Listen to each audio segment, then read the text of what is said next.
ইতিহাসে, আর সেই ইতিহাসকে আমরা পুনরাবৃত্তি করতে দেখতে যাচ্ছি যে পবিত্র আত্মার অবতরণ এবং তার অফিসের সেটআপ এবং তার যে অফিস সেটআপে কন্টিনিউ এখনো পর্যন্ত আমাদের মধ্যে সেবা দিচ্ছেন বা আমাদেরকে পরিচালনা করছেন বা আমাদেরকে নিয়ন্ত্রণ করছেন বা এই সময়ও আমাদের মধ্যে উপস্থিত আছেন সেই পবিত্র আত্মা। তাই আজকে আমরা এই বিশেষ অংশ অলরেডি আমরা পাঠ করেছি, পেরিনিকদের কার্য বিবরণী তার অধ্যায় 2 1 থেকে 47 পদ পর্যন্ত। কিন্তু আমরা ব্যাকে যাব অধ্যায় 1 এ এবং সেখানে 4 পদে পাঠ করব। ওকে, এখানে পেরিনিক তার অধ্যায় 1 এর 4 পদে লেখা রয়েছে, আর তিনি আমাদের সঙ্গে সমবেত হইয়া এই আজ্ঞা দিলেন, তোমরা জেরুসালেম হইতে প্রস্থান করিও না, কিন্তু পিতার অঙ্গীকৃত যে দানের কথা আমার কাছে শুনিয়াছ তাহার অপেক্ষায় থাকো। আমরা প্রভু যিশুর যে জীবন আমরা দেখেছি, প্রভু যীশু খ্রিস্টের জন্ম, মৃত্যু, পুনরুত্থান, স্বর্গারোহণ, ঠিক আছে, স্বর্গারোহণের পরে আমরা সেদিনে প্রভু যীশু বললেন তার যাওয়ার আগে যে তোমরা কি করো, আর তিনি তাহাদের সঙ্গে সমবেত হইয়া এই আজ্ঞা দিলেন, তোমরা জেরুসালেম হইতে প্রস্থান করিও না।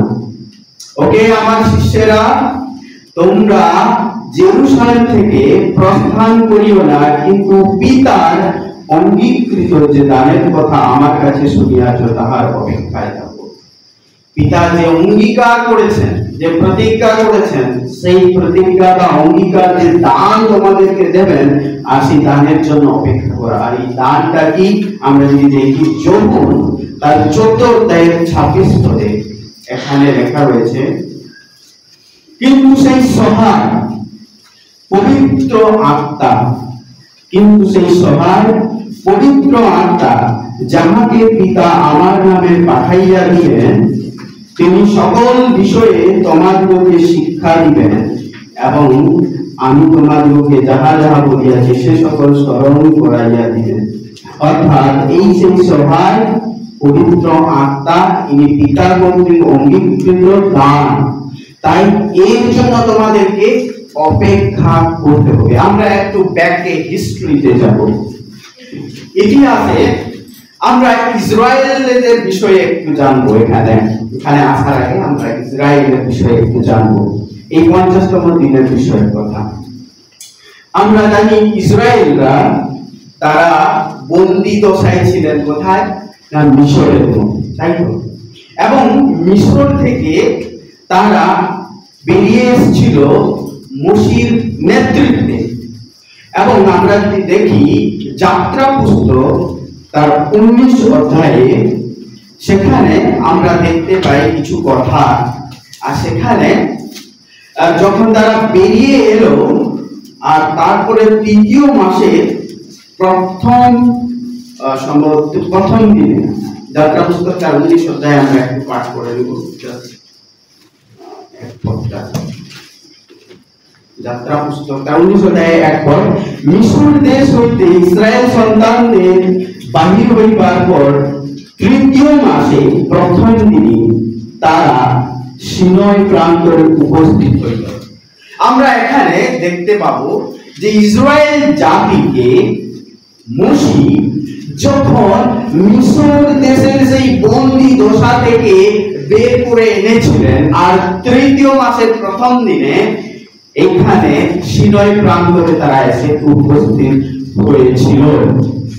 আর এই প্রান্তরে আসা যে সময়টা যদি আমরা দেখি, তাদের বেরিয়ে আসা থেকে এখানে উপস্থিত হওয়ার সময়টা যে সময় নির্ধারণ করে বলে, সেটা হচ্ছে 50তম দিনে বা 50th ডেতে।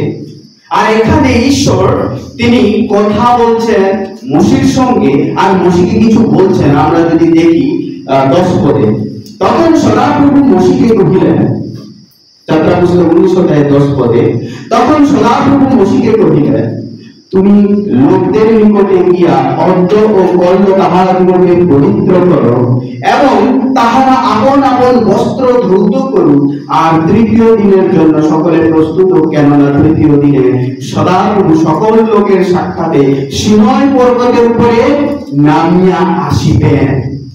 সিনয় পর্বতে সদাপ্রভু নেমে আসবেন আর লোকদেরকে তার জন্য প্রস্তুত করো। আজকে কালকে তুমি প্রস্তুত করো, তৃতীয় দিনে তারা যেন উপস্থিত হয় প্রস্তুত হয়ে, কারণ সদাপ্রভু তিনি সিনয় পর্বতে নেমে আসবেন। এখন আমরা এই জায়গাটাকে দেখি, তিনি নেমে এলেন। 16 পদে যদি দেখি সেখানে কি ঘটনা ঘটছিল। 16 পদে যাত্রা পুস্তক 19:16 বলছে, পরে তৃতীয় দিন প্রভাত হইলে মেঘগর্জন ও বিদ্যুৎ এবং পর্বতের উপরে নিবিড় মেঘ হইল, আর অতিশয় উচ্চরবে তুরিধ্বনি হইতে লাগিল। তাহাতে শিবিরস্থ সমস্ত লোক কাঁপিতে লাগিল। ঈশ্বর যখন নেমে এলেন সেই সিনয় পর্বতে, তখনকার যে পরিস্থিতি এখানে 16 পদে লেখা হয়েছে যে সেখানে কি হলো না, মেঘের গর্জন এলো, বিদ্যুৎ এবং পর্বতের উপরে মেঘ আর অতিশয় উচ্চর তুরিধ্বনি হইতে লাগিল। আর তাহাদের শিবিরের মধ্যে যত ইসরায়েলীয়রা ছিল সকলে কাঁপতে লাগলো, কেঁপে উঠতে শুরু করলো। কিন্তু তারপরে কি হলো না, যদি আমরা একটু 18 পদে দেখি, তখন সমস্ত সিনয় পর্বত ধূমময় ছিল, কেননা সদাপ্রভু অগ্নিসহ তাহার উপরে নামিয়া আসিলেন, আর ভাটির ধূমের ন্যায় তাহা হইতে ধূম উঠিতে লাগিল, এবং সমস্ত পর্বত অতিশয় কাঁপিতে লাগিল। এখানে পর্বত কাঁপছে, ইসরায়েলেরা কাঁপছে, কারণ ঈশ্বর স্বয়ং নিজে নেমে এসেছেন। আর এটা হচ্ছে আমরা যদি দেখি নিস্তার পর্ব, অর্থাৎ যেদিন তারা মিশর থেকে বেরিয়ে এসে এখানে উপস্থিত হয়েছিল 50তম দিনে, এই জায়গাতে ঈশ্বর তাদের সঙ্গে কথা বলার জন্য নেমে এসেছেন, অবতরণ করেছেন। এবং সেখানে পরিবেশের অবস্থা আমরা দেখতে পাচ্ছি, মেঘগর্জন চলছে, বিদ্যুৎ রয়েছে, ধূম রয়েছে, আর কি না সেখানে একটা কম্পমান পরিস্থিতি তৈরি হয়েছে। আমরা এটাকে মাথায় রাখি যে পুরাতন নিয়মে ইসরায়েলদের সঙ্গে কথা বলতে এসে ঈশ্বর তিনি তার কিভাবে সেখানে পরিবেশকে দেখতে পাই আমরা, যখন ঈশ্বর তিনি অবতরণ করেছিলেন ইসরায়েলীদের সঙ্গে কথা বলতে। এখন আমরা আসি আমাদের নতুন নিয়মে আজকের এই দিনের জন্য যে বেদের 2 অধ্যায় আমরা এখানে দেখতে পাই 1 পদ 2 পদে সেখানে লেখা হয়েছে, পরে 50তম দিন উপস্থিত হইলে তাহারা সকলে এক স্থানে সমবেত ছিলেন। যেমন কি যিশু বলে গেছিলেন তার 1 অধ্যায়ের 4 পদে যে তোমরা জেরুসালেম ছাড়বে না, এখানে অপেক্ষা করবে, ঈশ্বর থেকে যে অঙ্গীকার দান তোমাদেরকে দেওয়া হবে তার জন্য অপেক্ষা করো। আর তারা অপেক্ষা করছিলেন। আর হঠাৎ দেখো আকাশ হইতে প্রচন্ড বায়ুর বেগের শব্দবৎ একটা শব্দ আসিল। এখানে পরিবেশের অবস্থাকে একটু মার্ক করি। আমরা পুরাতন নিয়মের সেই সিয়ন পর্বতের পরিবেশের অবস্থা, সেখানকার সিচুয়েশন, এখানকার সিচুয়েশনকে আমরা একটু মার্ক করার চেষ্টা করি। আর হঠাৎ আকাশ হইতে প্রচন্ড বায়ুর বেগের শব্দবৎ একটা শব্দ আসিল, এবং যে গৃহে তাহারা বসিয়াছিলেন সেই গৃহের সর্বত্র ব্যক্ত হইল, আর অংশ অংশ হইয়া পড়িতেছে এমন অনেক অগ্নিবৎ জিহ্বা তাহাদের দৃষ্টিগোচর হইল, এবং তাহাদের প্রত্যেক জনের উপরে বসিল। হালেলুয়া। আমরা সেখানে দেখতে পাই অগ্নি সহ ঈশ্বর নেমে এসেছিলেন। এখানে অগ্নিবৎ জিহ্বা এখানে আমরা দেখতে পাই। এবং সেখানে আমরা দেখতে পাই ইসরায়েল লোকেরা পরে বলছে আমরা ঈশ্বরের সঙ্গে কথা বলবো না, শুনবো না তার আওয়াজ, কারণ আমরা সহ্য করতে পারবো না। এখানে ঈশ্বরের যখন আত্মা অবতরণ করছিলেন, পবিত্র আত্মা, এখানে সকলে অপেক্ষায় ছিল, সেখানে প্রস্তুত হয়ে গেছিল ঠিক, কিন্তু যখন এই সব কিছু পরিবেশের অবস্থা দেখলো, তারা মসিকে বললো, মসি আমরা ঈশ্বরের সঙ্গে কথা বলতে পারবো না, কারণ এই আওয়াজগুলো আমরা সব সহ্য করতে পারবো না। আর এখানে ঈশ্বর এর আত্মা যখন, অর্থাৎ পবিত্র আত্মা যখন এখানে অবতরণ করছেন, এখানে অপেক্ষায় আছে, ওয়েটিং হার্ট, এবং ঈশ্বরের আত্মা যে অগ্নিময় জিহ্বার মতো সেখানে প্রত্যেকের দৃষ্টিগোচর হলো। তারা দেখতে পাচ্ছে যে অগ্নিময় জিহ্বা আর তাহাদের প্রত্যেক জনের উপরে বসিল। হালেলুয়া। তারপরে কি হয় দেখুন এখানে, আর তাহারা সকলে পবিত্র আত্মায় পরিপূর্ণ হইলেন, এবং আত্মা তাহাদিগকে যেরূপ বক্তৃতা দান করিলেন তদনুসারে অন্য অন্য ভাষায় করতে লাগিল। হালেলুয়া। এখন এখানে ভাষা, তারা বিভিন্ন ভাষায় কথা বলছে। ওকে, এখন এটা পবিত্র আত্মা তাদেরকে দান করলেন, তাই তারা কথা বলা শুরু করেছে ভিন্ন ভিন্ন ভাষা। এখন কি কি ভাষা, এখানে অনেকগুলো লিস্ট আছে। ওকে, আমরা যদি 6 থেকে পাঠ করি, সেখানে অনেকগুলো ভাষা রয়েছে। কিন্তু আশ্চর্যের বিষয় হচ্ছে এইটা, এই যে লোকেরা যারা এখানে বসে প্রার্থনা করছিলেন, এরা সংখ্যায় 120 জন, যেটা আমরা পাই, এবং এরা সকলে ছিল মহিলারা, শিষ্যেরা এবং অন্যান্যরা ছিল 120 জন। এরা সকলে ছিল গালিলীয়। ওকে, মনে রাখি এরা কারা ছিলেন? গালিলীয়। আর এদের পড়াশোনা এত বেশি ছিল না যে এতগুলো ভাষা তারা শিখে রেখেছিল। বুঝতে পারছি? এদের এত পড়াশোনা ছিল না যে এতগুলো ভাষায় যে এরা কথা বলছে এরা শিখে ফেলেছিল। যেমন আমাকে যদি বলো বাংলা, আমি তো বাংলা বলছি, সাঁওতালিও বলতে পারবো, আবার ইংলিশও বলতে পারবো, হিন্দিও বলতে পারবো, এটা আমার শেখা। ওকে, কিন্তু এখানে যে গালিলীয়রা বসে কথা বলছে, এরা কিন্তু কেউ শিখেনি এই ভাষাগুলো। পবিত্র আত্মা যখন তাদেরকে দিলেন দান বর, আর তারা কথা বলা শুরু করেছেন। এখন তারা কথা বলছেন বিভিন্ন ভাষায়। এখন কোন কোন সেই ভাষাগুলো আমরা যদি দেখি, একটা অনেকগুলো লেখা রয়েছে, যদি দেখি আমি জাস্ট সঙ্গে করে বলতে চাই এখানে, যে সেখানে যে যে ভাষার লোকেরা উপস্থিত ছিল সেই সেই ভাষায় এরা কথা বলছিল। বুঝতে পারছি যে এখানে যে জেরুসালেমে ভিন্ন ভিন্ন ভাষার লোকেরা উপস্থিত থাকতো, এবং এটা ছিল একটা পর্বের সময়, আর এই পর্বের সময়ে বিভিন্ন ভাষাভাষীর লোকেরা উপস্থিত থাকতো। এখন এখানে যে উপস্থিত লোকেরা ভিন্ন ভাষাভাষীর লোকেরা, এখন তারা তো একটাই ভাষা জানে না, তারা বিভিন্ন ভাষায় কথা বলে। কেউ বলে হিব্রুতে, তো কেউ বলে পার্থীয়তে, কেউ বলে মাদিয়াতে। তো হিব্রুতে যে বলে সে পার্থীয় জানে না, সে মাদিও জানে না, আবার মাদিও যে বলে সে হিব্রু জানে না। তো তাকে জানাতে হলে তার নিজের ভাষায় কথা বলতে হবে। আর এখানে পবিত্র আত্মা সেই বরদান দিলেন এই 120 জন বা 120 জন যারা অপেক্ষায় রত ছিল পবিত্র আত্মার সেই অবতরণের জন্য, সেই সহায়কের জন্য। আর তিনি যখন এলেন আর তিনি তাদেরকে এই বর দিলেন, আর তারা তখন সকলে কথা বলতে শুরু করেছে। এখন এই কথাগুলো শোনার পরে সেখানকার লোকেরা কি বলছে শোনো, তাদেরকে পরিহাস করে বলছে, তারা বলে এ লোকেরা, অন্য লোকেরা পরিহাস করিয়া বলিল, উহারা মিষ্ট দ্রাক্ষারসে মুক্ত হইয়াছে। কিসের মুক্ত হইয়াছে? মিষ্ট দ্রাক্ষারসে। অর্থাৎ এরা এত অতিরিক্ত দ্রাক্ষারস পান করেছে যে এদের হুঁশ আর নাই, এরা আর কনসিয়াসে নাই, এরা আনকনসিয়াস হয়ে এইসব আবল তাবল করছে। ওকে, আবল তাবল বলছে, ধ্যান রাখি। তখন একজন এদের মধ্যে উঠে দাঁড়ায়, তার নাম হচ্ছে, আমরা সকলে জানি, পিতর, তাই না? এবং এই পিতর তিনি যখন উঠে দাঁড়ান, তিনি তিনি এখন বলা শুরু করেছেন। এর পূর্বে আমরা পিতরকে এক অন্য রূপে দেখেছি। কি রূপে? ভীরু পিতর। এই পিতর যখন যিশুর সঙ্গে ছিলেন অনেক কথা বলতেন।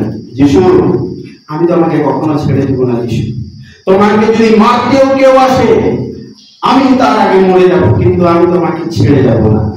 তখন যিশু তাকে বলছিলেন যে পিতর, তুমি আমাকে অস্বীকার করবে তিনবার।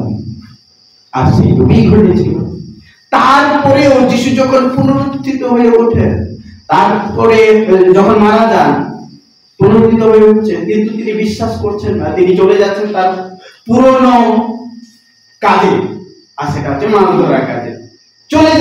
চলে যাচ্ছেন এবং ইন্টারেস্টেড নয়। যিশু তো অনেক কথা বলেছে, কিন্তু সে বারবার ভুলে যেত, বারবার চলে যেত, কিন্তু মনোনিবেশ করতে পারছিল না। কিন্তু এখানে সেই পিতর এখন কি বলছে, উঠে দাঁড়িয়ে দেখুন।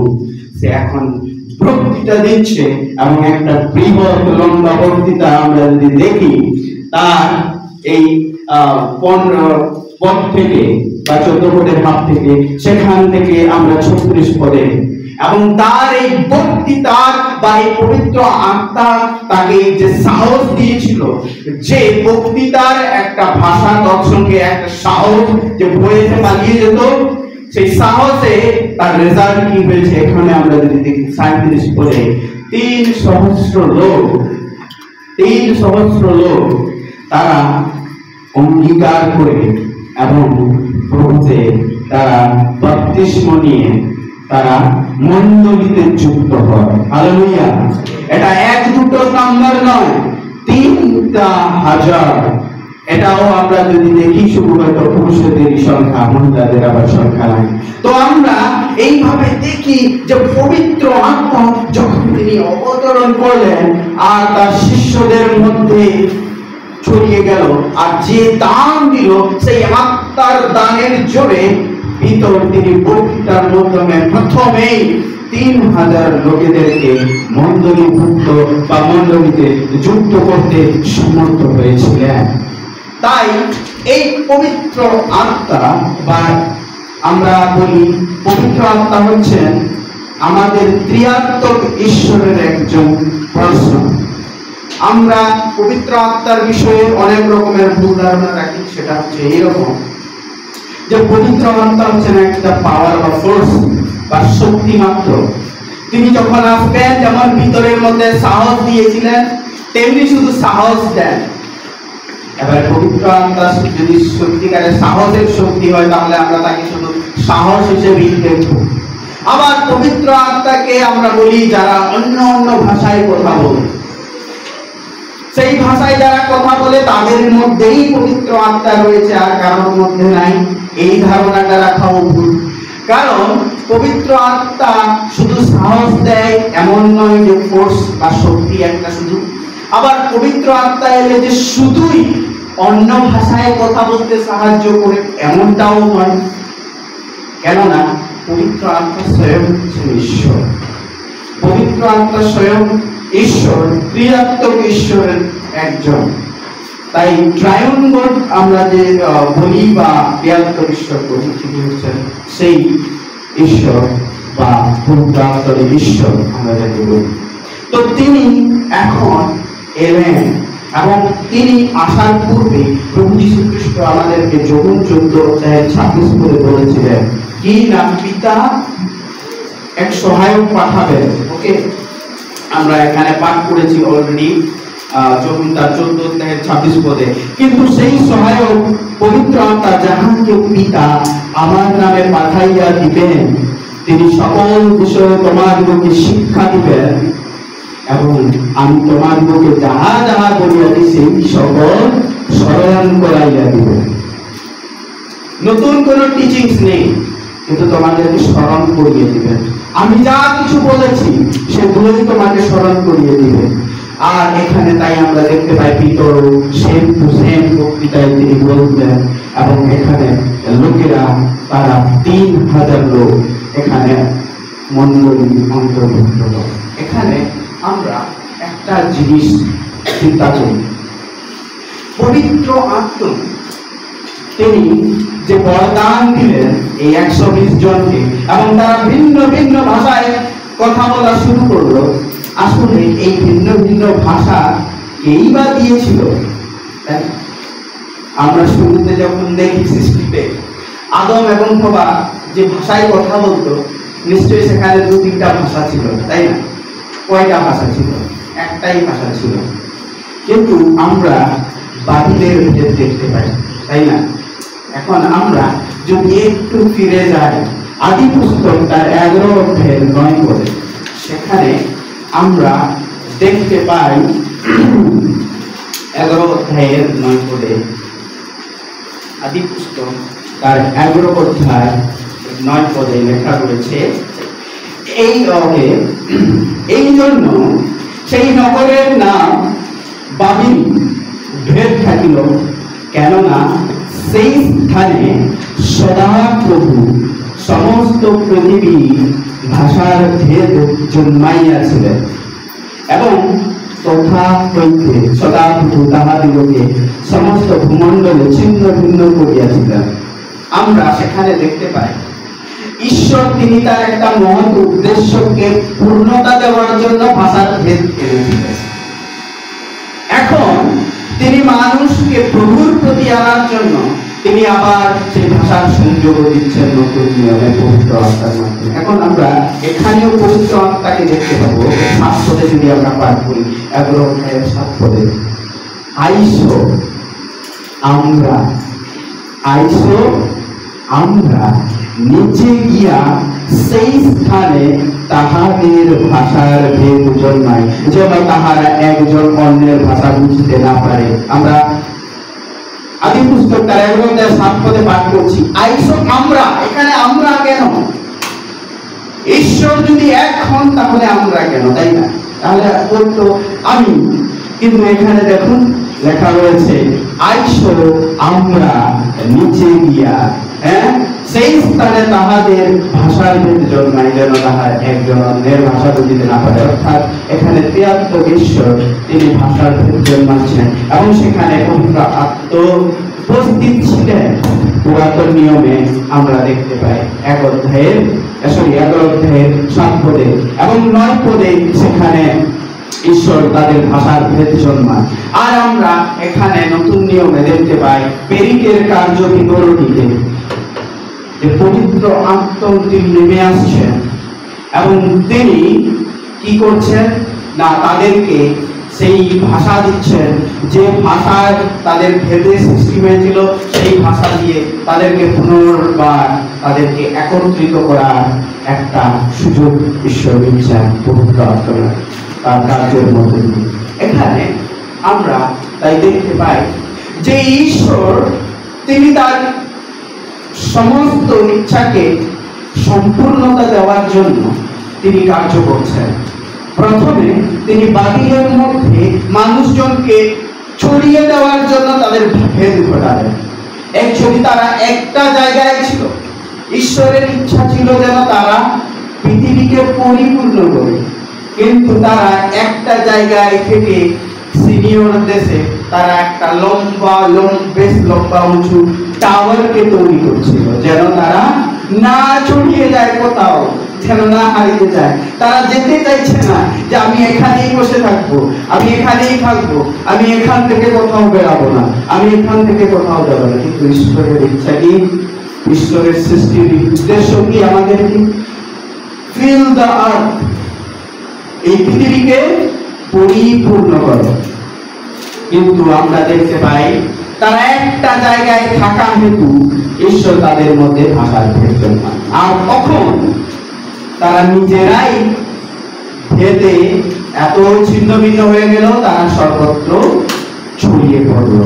আর যে কারণে তাদের এতগুলো ভাষা হয়েছিল, আমরা তাই পেরিকের 2:6 থেকে যদি পাঠ করি, সেখানে লেখা রয়েছে 9 থেকে যদি পাঠ করি, পার্থীয়, মাদীয়, এলোমীয় লোক এবং মেসোপটেমিয়া, জুহুদিয়া, কাপ্পাদোকিয়া, পন্ত, আসিয়া, ফারুকিয়া, পাম্পুরিয়া, মিশর, লুবিয়া দেশস্থ এতগুলো দেশে এতগুলো ভাষার মানুষ হয়ে উঠেছিল।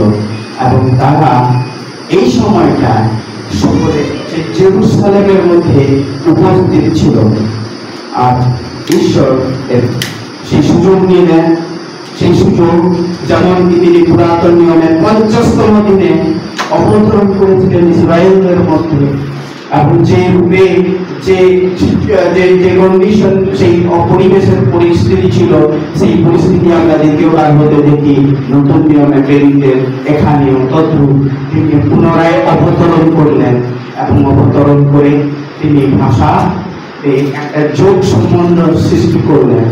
এবং এটা কখনোই সম্ভব নয় কোনো মানুষের ক্ষেত্রে এতগুলো ভাষায় কথা বলা যদি না তাকে ঈশ্বর প্রদত্ত দান হয়, তাই না? ঈশ্বর প্রদত্ত দান না হলে না শিখে কেউ এতগুলো ভাষা বলতে পারে না। তাই এখানে লোকেরা জিজ্ঞাসা করছিল কি এই লোকেরা কি গালিলীয় লোক নয়? এরা সকলেই গালিলীয়, এরা কেউই বেশি শিক্ষিত নয়, এরা কেউই বেশি পড়াশোনা করেনি, এতগুলো ভাষা শেখেনি, তবে কি করে এরা এতগুলো ভাষায় কথা বলছে? যে ঈশ্বর ভাষার ভেদ সৃষ্টি করেছিলেন, সেই ঈশ্বরের তিনি এদেরকে কথা বলার বল দিয়েছেন, দান করেছেন, এবং তারা সেই ভাষায় কথা বলছেন। তাই এই জায়গাতে আমরা দেখতে পাই যে পবিত্র আত্মা, যাকে যীশু খ্রিস্ট বলে গেছিলেন যে সহায়ক আসবেন, পিতা পাঠাবেন, এবং সেই সহায়ক আজকের এই দিনে, আজকের এই 50তম দিনে তিনি অবতরণ করেছিলেন। এবং তার কিছু রূপ আমরা দেখতে পাই এখানে বর্ণনা অনুসারে, যে অনেক অগ্নিবোধ জিহ্বা, অনেক অগ্নিবোধ জিহ্বার আকারে। কিন্তু আমরা এই পবিত্র আত্মাকে যদি মতিলিখিত সুসমাচার তার 3 অধ্যায় 16-17 মধ্যে দেখি, সেখানে আবার অন্য রূপে দেখি। কি রূপে? না, কপটের আকারে।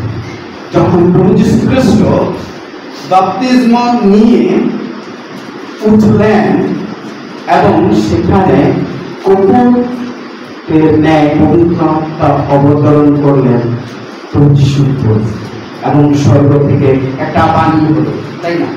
ইনি আমার প্রিয় পুত্র, ইহাতেই আমি প্রীত, ইহার কথা শোনো। তাই আমরা এখানে দেখতে পাই পবিত্র আত্মা তিনি সেই ত্রিয়াত্মক ঈশ্বরের এক, কিন্তু তিনি তার অফিস যখন অফিসিয়ালি সেটা হচ্ছে আজকের দিনে, কিন্তু তার পূর্বে তিনি বিভিন্ন রূপে এসে অবতরণ করে গেছেন এবং তার যতটুকু কাজ তিনি করে গেছেন। তাই এখানে আমরা দেখতে পাই এই পবিত্র আত্মা এসে সেই প্রেরিতদের মধ্যে অবতরণ করে তাদেরকে বিভিন্ন ভাষা দিয়ে, বিভিন্ন ভাষার বরদান দিয়ে তাদেরকে ভাষা বলতে সাহায্য করেছিলেন, অন্য অন্য ভাষায়, এবং তারা সেই ভাষাগুলো বলে বলে মানুষদেরকে প্রভু যিশুর কেন্দ্রে বা প্রভু যিশুর দিকে করেছিলেন। এবং আমরা এগুলো ইতিহাসে উল্লেখ বা ইতিহাসে আমরা এগুলোকে দেখতে পাই। এবং এইভাবে তারপর থেকে প্রেরিতরা ছড়িয়ে পড়ে একটা জায়গায় থাকে না। যখন পবিত্র আত্মা তারা পেয়ে যায়, তারা আর একটা জায়গায় না থেকে তারা তারপরে ছড়িয়ে পড়ে এবং তারা সুসমাচারকে নিয়ে চলতে থাকে। এবং তারা সুসমাচার নিয়ে যেতে যেতে আমরা যদি প্রেরিত তার 3 অধ্যায় দেখতে পাই, এখানে পিতর এবং যোগু কিভাবে একজন জন্মখণ্ডকে সুস্থ করেন এবং তারপরে তাদের কারাবাস হয়। একজন জন্ম থেকে খঞ্জ ব্যক্তি তিনি সুস্থ হন পিতর এবং যৌবনের দ্বারা। এই জন্মখঞ্জ ব্যক্তিটি তিনি আশা করেছিলেন যৌবন এবং পিতরের কাছ থেকে কি না স্বর্ণ বা রৌপ্য, কিন্তু তারা তাকে বলেছিলেন আমাদের কাছে সেগুলো নাই, কিন্তু আমাদের কাছে যেটা আছে সেটা হচ্ছে যিশুর নাম রয়েছে। সেই নাজারেথীয় যিশুর নামে তুমি উঠো এবং তারা হাঁটো। আর সে উঠে দাঁড়িয়েছিল। তো আজ আমরা দেখতে পাই এই পবিত্র আত্মা যিনি হচ্ছেন ত্রিয়াত্মক ঈশ্বরের তৃতীয় জন, তিনি কিভাবে কাজ করা শুরু করেন অফিসিয়ালি 50তম দিনে, আজকের এই দিনে, এবং এই ভিতরকে সাহস দিয়ে পূর্ণ করেন এবং এই ভিতর ছড়িয়ে যায়। এবং তারই মধ্যে একজন শিষ্য আমরা জানি থমাস ছিলেন, তাই না? এবং যে থমাস সে কোথায় ইসরায়েল থেকে তিনি আমাদের এই ভারতবর্ষে এলেন। কোথায়? সেই কেরালায় থাকলেন এবং সেখানে 7টা মন্দির স্থাপন করলেন এবং সেখানে তার সাথে একটা ট্র্যাডিশন কথা যুক্ত আছে। গন্ডাফ্রস নামে একজন রাজার সঙ্গে তার সাক্ষাৎ হয় এবং সেখানে তিনি তাকে পর্যন্ত তাদের সাথে যেটা একটা ট্র্যাডিশনাল কথা শোনা যায় যে থমাস পয়সা নেয় কার কাছ থেকে? গন্ডাফ্রসের কাছ থেকে। ঠিক আছে, কি পয়সা নেয় না? সে একটা বিল্ডিং করে দিতে পারে, পয়সা।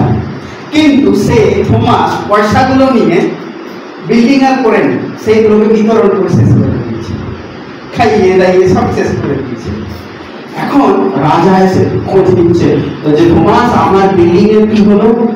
বলছে তোমার বিল্ডিং তৈরি চলছে। বলছে আমার বিল্ডিং তৈরি চলছে, তো আমাকে দেখা। বলছে এখনো কমপ্লিট হয়নি, করে কমপ্লিট হলে দেখতে পাবে। ঠিক আছে। তারপরে শেষে যখন এই রাজা গন্ডাফ্রস জানতে পারে থমাস কোনো ঘরই বানায়নি, বিল্ডিং বানায়নি, তারপরে মারতে উদ্যত হয়। সেই সময় এই গন্ডাফ্রসের ভাই যে ছিল সে মারা যায় এবং সে মারা গিয়ে স্বর্গে পৌঁছায় এবং যাই হোক সে আবার পুনরায় জীবিত হয়। তার যে ভাই মারা গেছিল সে আবার জীবিত হয় প্রার্থনার মাধ্যমে। তারপরে সেই ভাই টেস্টিমনি দিচ্ছে তার দাদাকে, গন্ডাফ্রসকে, যে দাদা আমি দেখেছি বিল্ডিং তৈরি হয়েছে। কোথায়? স্বর্গে। তোমার বিল্ডিং তৈরি হয়েছে কোথায়? স্বর্গে। তারপর সেই রাজা চেঞ্জ হয়ে যায় এবং সে প্রভুকেও যিশুকে গ্রহণ করে। তারপরে এটা হচ্ছে ট্র্যাডিশন, এটা ঐতিহাসিক ভাবে আমরা জানি না কতটা সত্য, বাট আমি যেটা বলতে চাইছি যে থমাস সে সেই ইসরায়েল থেকে সে ট্রাভেল করে করে, ভ্রমণ করে করে এই ইন্ডিয়াতে এসে ভারতবর্ষে এসে সেই কেরালাতে এবং সেখানে সে মন্দির স্থাপন করে। আর এগুলো কি করে সম্ভব? যে থমাস ছিল সন্দেহবাদী, যাকে আমরা দেখেছি যিশুর পুনরুত্থান হয়েছে, তারপরেও কিন্তু সে বিশ্বাস করতে চাইছে না। কেন না? সে বলছে আমি আমার এই আঙুল দিয়ে যতক্ষণ না ছুঁয়ে ছুঁয়ে দেখছি যিশুর সেই ক্ষত বিক্ষত জায়গাগুলো, সেই পেরেক দিয়ে যে তাকে ক্ষত বিক্ষত করা হয়েছিল হাতের মধ্যে, পায়ের মধ্যে আর শরীরের মধ্যে, আমি যতক্ষণ না টাচ করে করে দেখতে পাচ্ছি যে যিশু এই সেই যাকে কি করা হয়েছে, ক্ষত বিক্ষত করা হয়েছে, সেই দাগ, সেই রক্তের দাগ এবং সেই ছেঁড়া শরীরের মধ্যে দাগ আমি না দেখতে পেলে আমি বিশ্বাস করব না। আর যিশু তাকে তারপরে তাকে দেখা দেন আর যিশু তাকে বলেন থমাস এই দেখো আমার হাত, এই দেখো আমার পা, এই দেখো আমার মাথা। আর সে শুনেছিল, আর সে বুঝতে পেরেছিল যে এটাই হচ্ছে আমার সেই যিশু, আমার সেই প্রভু। আর সে তখন থেকে বিশ্বাস তার এত বেশি দৃঢ় হয়ে গেছিল যে সে তারপরে প্রভুর জন্য সে এত দূর ট্রাভেল করে এসছে। সে সুসমাচার দিয়েছে, সুসমাচার দিতে দিতে এখানে পৌঁছে গেছে। আমরা ওই লেনদে রয়েছি যে লেনদেন ওই অবিশ্বাসী থমাস সে উপস্থিত হয়েছিল। ওকে, আর আমরা সেই লেনদেনের বাসিন্দা বা সেই দেশের সিটিজেন ইন্ডিয়া, ভারতবর্ষে। তো আমরা দেখতে পাই যে পবিত্র আত্মা এদের মধ্যে এত অবিশ্বাস ছিল থমাসের মধ্যে, সেই অবিশ্বাসকে সরিয়ে কিভাবে বিশ্বাসে তার হৃদয়কে পরিপূর্ণ করে দিয়েছিল। যে ভিতর ছিল সে এত ভীতু, সে ভয়ে বলছে আমি যিশুকে চিনি না, জানি না, আমি জানতাম জানি না, একে আমি জানি না। সেই ভিতর সেদিন দাঁড়িয়ে বক্তৃতা দিচ্ছে এই সেই যিশু যার সাক্ষী আমি বলি। হালেলুয়া। আজকে তার শিষ্যেরা ছড়িয়ে গেছিল বিভিন্ন দেশে এবং যার কারণে আজকে আমরা দেখতে পাই বিশ্বে সবচেয়ে বেশি খ্রিস্টানদের সংখ্যা। আজকেও প্রভু আত্মা কাজ করছে, আজকেও প্রভুর আত্মা সমানভাবে কাজ করছে, আজকেও সমানভাবে সেই দিনের মতোই কাজ করছে। যারা অপেক্ষারত যারা যাত্রা করছে তারাও গ্রহণ করছে আজকে। তাই এই পবিত্র আত্মন এবং তার বিশেষ বরদান যদি আমাদের মধ্যে পেতে চাই, আমরাও যদি ওয়েট করি, আমরাও যদি অপেক্ষারত ভাবে যাত্রা করি, আমরাও পেতে পারি। ওকে, আমরাও পেতে পারি। পবিত্র আত্মা তিনি হিল করেন, পবিত্র আত্মা তিনি নতুন ভাষা দেন, পবিত্র আত্মা তিনি সাহস দেন, পবিত্র আত্মা তিনি বিশ্বাসকে বৃদ্ধি করেন। ইট হ্যাপেন্স, এটা ঘটে, আজও ঘটছে। ওকে, আমি গতকালকে স্ক্রোল করতে উত্তরপ্রদেশে একটা বিশেষ পারসিকিউশনের দেখি ভিডিও। সেখানে পালকদেরকে এবং 3 জন বিশ্বাসী আর পালক এদেরকে বলছে তোমরা ধর্ম পরিবর্তন করাচ্ছ বলে তাদেরকে ডেকে নিয়ে গেছে থানাতে। বলছে তারাই আসো। বলছে স্যার কেন যাবো? বলছে কিছু জিজ্ঞাসা করার আছে, আমাদের তোমাদের বিষয়ে কিছু ডাউট আছে, তাই আমরা সেগুলো ক্লিয়ার করতে চাই, তাই তোমরা এসব কথা বলতে তারপরে চলে যাবে। কথা বলার নাম করে ডেকে তাদেরকে জেলে করে দিয়েছে, আর তারপরে তাদের উপরে টর্চার করেছে। 30 দিন পর্যন্ত রেখেছিল। তাদেরকে এত টর্চার করেছে, তাদের উলঙ্গ করে মেরেছে তাদের। বলছে যিশুকে ছেড়ে দিতে হবে, যিশুর নাম বলা যাবে না। তাদেরকে এত মেরেছে, টর্চার করেছে। 30 দিনের পরে তারা ফিরে এসে টেস্টিমনি দিচ্ছে। আমরা কষ্ট পাচ্ছিলাম ঠিক, কিন্তু আনন্দ হচ্ছিল। এই আনন্দ কি করে পায় তারা? যখন কেউ মারছে তোমাকে, তোমার ভেতরটা আনন্দ থাকে কি করে? তারা বলছিল যে পবিত্র আত্মা আমাদের মধ্যে এসছে না, যে ভেতরে আমাদেরকে দুঃখ হতেই দেয়নি, ভেতর আমাদেরকে এমন করে রেখেছে যেন আমরা চুপচাপ আছি বা হাসতে পারছি না, কিন্তু মারছে কিছু, কষ্ট হচ্ছে, কিন্তু দুঃখ একটু লাগছিল না, কষ্ট কিছু লাগছিল না, ভেতরে আনন্দ ফুটে উঠছে। আনন্দ কেন? যিশুর নামে তাড়নাকারীরা কি করে আনন্দ করে? এটাই তো জগৎ বুঝতে পারে না, সে পাগল হয়ে যায়। যখন আমাদেরকে নিন্দা করে তারপরে ওটা চুপচাপ সাইলেন্ট থাকে, হাসতে থাকে আনন্দে। এদের মধ্যে দুঃখের ছাপ নাই কেন রে? এদের মুখের মধ্যে কেন দুঃখের ছাপ নেই?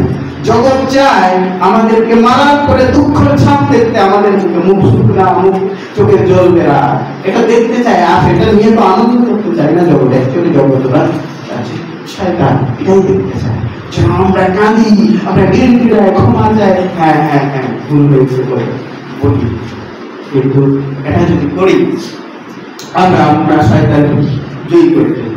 কিন্তু এই যে 3 জন ভাই যারা ছিলেন, এরা সেগুলোকে সহ্য করে এসছেন এবং আনন্দের সহিত এখন করছেন, কিন্তু একটু সেইভাবে নয় যেভাবে, কিন্তু করে যাচ্ছেন। তো আমরা দেখতে পাই যে এদের মধ্যে কি এমন আনন্দ পেয়েছে এরা, যে এরা মার খাওয়ার পরও আনন্দ করছে। কি এমন জিনিস এদের মধ্যে আছে যে এদেরকে নিন্দা করলেও, এদেরকে তাড়না করলেও এদের মধ্যে আনন্দ শেষ হয় না? এটা হচ্ছে পবিত্র আত্মা, যিনি আমাদেরকে শুধু অন্য ভাষায় কথা বলতে সাহায্য করেন না, তিনি আমাদের মধ্যে এক অন্য প্রকারের আনন্দ দিয়ে রাখেন, যে আনন্দ কখনো ফুরায় না। এনি সিচুয়েশন, কোন সিচুয়েশন সে আনন্দ কখনো শেষ হবে না। ঈশ্বর কর্তৃক আনন্দ, সুতরাং মানুষ কি করবে? আমার এই আনন্দকে ছাড়াতে পারবে? কখনোই পারবে না। ঈশ্বরীয় আনন্দ এবং তোর সঙ্গে ঈশ্বরীয় শান্তি আমরা পাই, শান্তি আমরা পাই, শান্তিও কখনো শেষ হয় না। জগৎ বলে তো আমাদেরকে মেরে মেরে অশান্তি করবে, আমাদের মধ্যে অশান্তির ছাপ দেখা যাবে না, কিন্তু শান্তি আর সেটা হচ্ছে কিছু বললেন না, আমি যে শান্তি তোমাদেরকে রেখে যাচ্ছি, এটা জগৎ যেমন দান করে ততটুকু নয়। তাই জগতের শান্তি এক ভিন্ন প্রকার, কিন্তু ঈশ্বরের শান্তি, পবিত্র আত্মার শান্তি ভিন্ন প্রকার। তাই আমরা এখানে দেখি যে 50তম দিনে সেই ঈশ্বরের পবিত্র আত্মার অবতরণ আমাদেরকে কিভাবে দেখতে সাহায্য করছে, প্রারম্ভিক মণ্ডলীর উত্থাপনকে, এবং কিভাবে সেই মণ্ডলী উত্থাপিত হয়ে আজও সমানভাবে কার্য চলছে। আজও সেই পবিত্র আত্মা কাজ করে চলেছেন, আজও পবিত্র আত্মা অদ্ভুত অদ্ভুত কার্য করছেন, সেদিন যেমন করেছেন আজও করে চলেছেন। তাই আমরা বিভিন্ন টেস্টিমনি বলতে শুনি কি আমি আমার কান বেহেরা ছিল, মানে আমি কানে শুনতে পেতাম না, আমি এমনি যা শুয়েছিলাম, হঠাৎ করে একটা গান বেজে উঠলো, প্রশংসার গান, আমার যেন কান খুলে গেল, আমার সেখানে যে একটা ঢাকনা লাগানো ছিল বন্ধ, যেন সেই ঢাকনা খুলে গেল, আর আমি শুনতে পাচ্ছি, আমার গান এখন শুনতে পাচ্ছে প্রশংসার গান, যিশুর প্রশংসার গান। হালেলুয়া। আর এইভাবে আমরা ভিন্ন ভিন্ন সাক্ষ্য আমরা দেখতে পাই। এই ইহুদি লোকের, এই গালিলীয় লোকেরা, এরা ভাষা জানতো না, বিভিন্ন ভাষার যে লোকেরা উপস্থিত ছিল, কিন্তু এরা এতগুলো ভাষায় কথা বললো কি করে? gift of Holy Spirit, পবিত্র আত্মার দান, পবিত্র আত্মার দানে তারা ভিন্ন ভিন্ন ভাষায় কথা বলেছিল। হালেলুয়া। আজ আমাদের মধ্যে কোন রকমের যাচ্ছা থাকলে আমরাও একই রকম ভাবে যদি আমরা অপেক্ষা করে যাচ্ছা করি পবিত্র আত্মা দিতে দেয়। সেদিন বরদান দিয়েছিলেন, আজও তিনি আমাদেরকে দেবেন। আমরা অনেক কথাই তো দেখতে পাই, মার্কিন সমাজে 16 সেখানে অনেক আশ্চর্যের কথা দেখতে পাই, সেখানে কিছু সাইন ফলো করবে বিশ্বাসীদেরকে। মার্ক 16 এই সাইনগুলো আমাদের থাকবে যখন পবিত্র আত্মা আমাদের মধ্যে কাজ করেন বা তার গিফট আমরা পেয়েছি। তাই এই পবিত্র আত্মা আজকে আমাদেরকেও সাহায্য করুন, চালান, যদিও চালিয়ে এসছেন এতদিন, কিন্তু ফিউচারে আগামী দিনগুলোতে যেন আমরাও এক ভিন্ন প্রকারের দান যাত্রা করতে থাকি। রয়েছেন আমাদেরকে দেওয়ার জন্য, আমাদের দিতে চান। যদি আমরা যাত্রা করি, আমরা যদি যাত্রা করি এবং তিনি তার গৌরবকে ধরে রাখতে সাহায্য করবেন এবং গৌরবান্বিত হবেন এবং প্রভু গৌরব দরিদ্র বাড়তে থাকবে। তাই আসি ছোট্ট একটি প্রার্থনা করি এবং প্রার্থনার মধ্যে দিয়ে পবিত্র আত্মাকে আমাদের জীবনে রেখে নিই এবং পবিত্র আত্মা গিফট যেন আমরা পেতে পারি। যদি আমরা দেখতে পাচ্ছি আমাদের মধ্যে কিছু দরকার পড়ছে, আমরা চাইতে পারি পবিত্র আত্মা তিনি দেবেন। তিনি সেদিন 120 জনকে দিয়েছিলেন, আজকেও তিনি আমাদেরকে দেবেন যদি কেউ যাত্রা করি। কারণ মধ্যে সাক্ষাৎ বল যাত্রা করো পাইবে, চর্চা করো পাইবে। আমরা যাত্রা করে দেখতে পারি আমাদের এটা হওয়ার জন্য।